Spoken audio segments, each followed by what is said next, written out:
America Iran మధ్య యుద్ధ ముగింపు ప్రతిపాదనలపై విభేదాలు మరింత తీవ్ర రూపం దాల్చుతున్నాయి.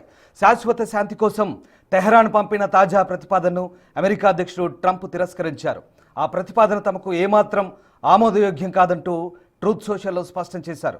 ముఖ్యంగా అణ్వస్త్ర తయారీ ప్రణాళికలపై పరిమితులు విధించేందుకు ఇరాన్ ముందుకు రాకపోవడమే ఈ నిర్ణయానికి కారణమని తెలుస్తోంది.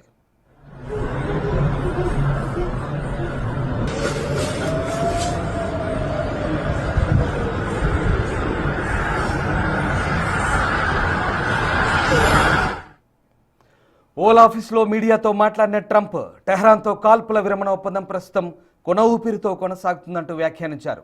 తనపై ఒత్తిడి పెరుగుతుందంటూ ఇరాన్ నేతలు భావిస్తున్నారని, కానీ తమపై ఎలాంటి ఒత్తిడి లేదన్నారు.